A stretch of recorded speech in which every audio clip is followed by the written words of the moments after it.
Hello again, this is Álvaro.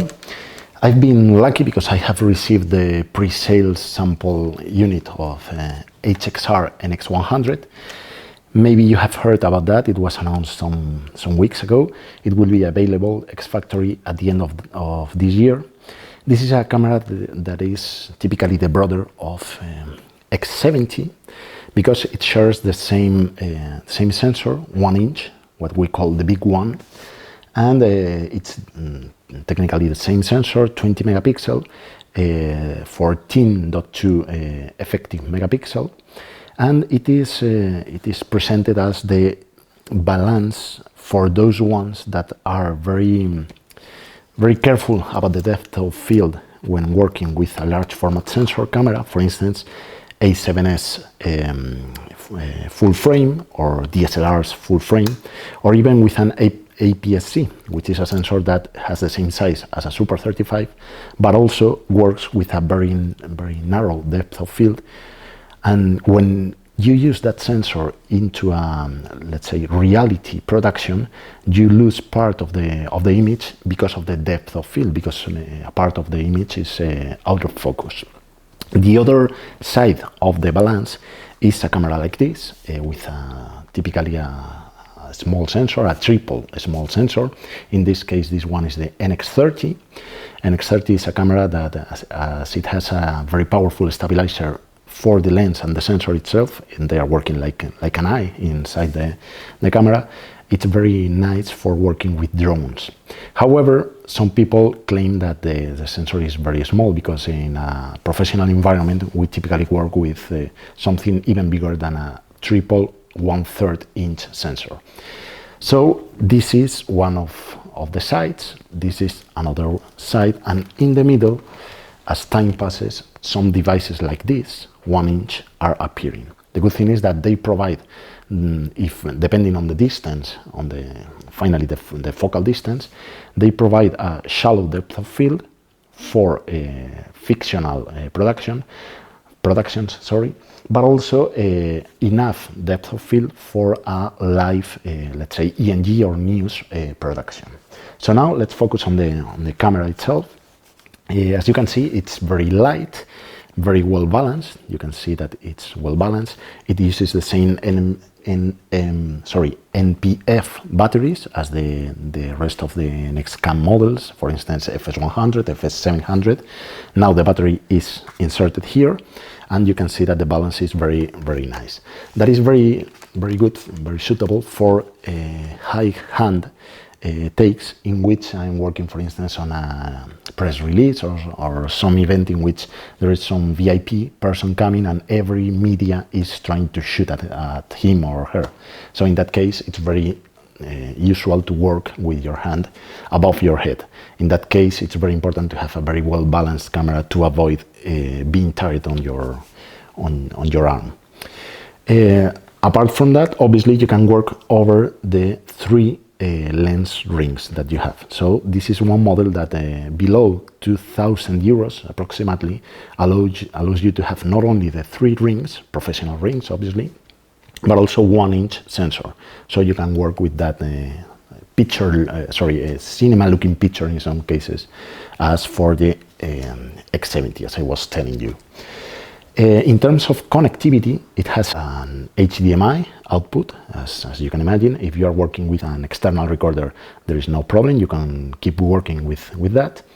Also, you have a B&C connector, but this is not SDI, as it was on the X70. X70's B&C connector is SDI. This one is composite.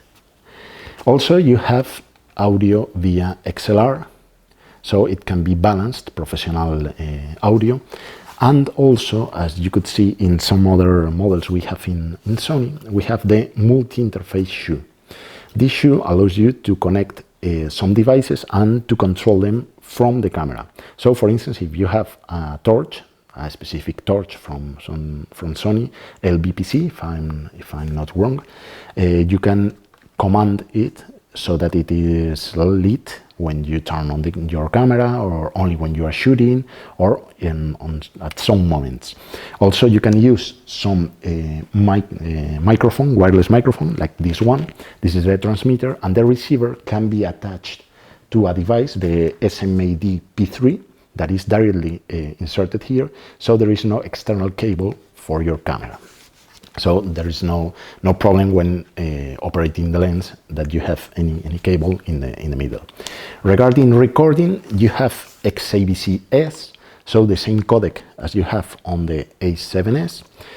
And also, for those ones that still are working with AVC HD, you can work with that codec up to 28 megabit per second, so 50p. And also, if you are still shooting at standard definition, you have DV codec in this camera. You have two slots for cards. First one is for memory stick or SDXC, and the second one is just for SDXC card.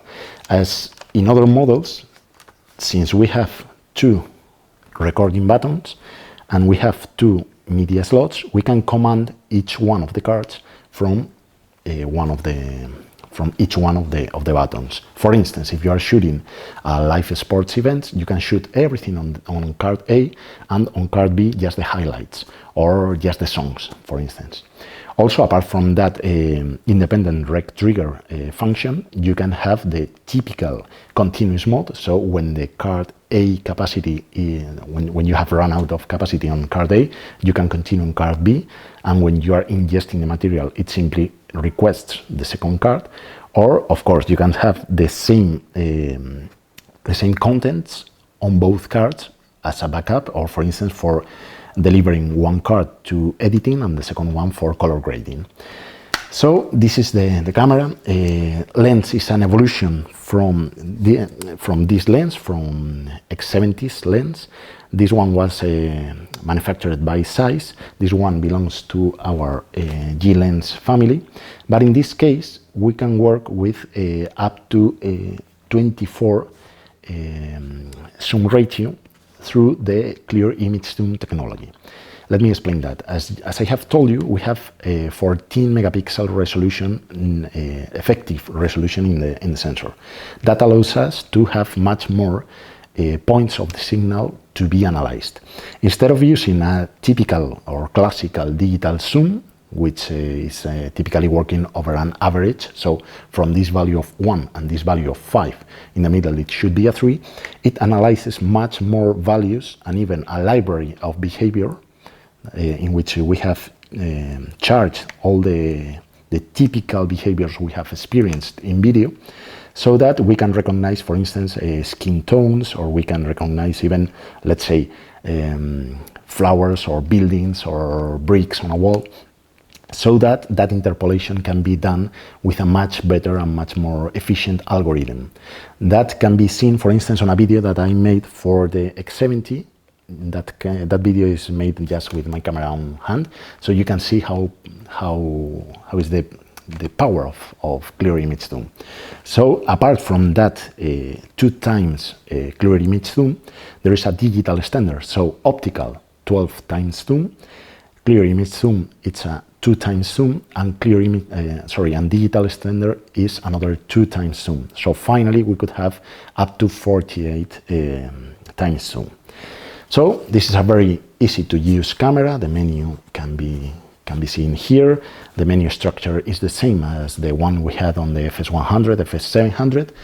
So this is a very simple camera. You can see the videos I am shooting, and hope you like this camera. And remember, it will be X Factory at the end of the year.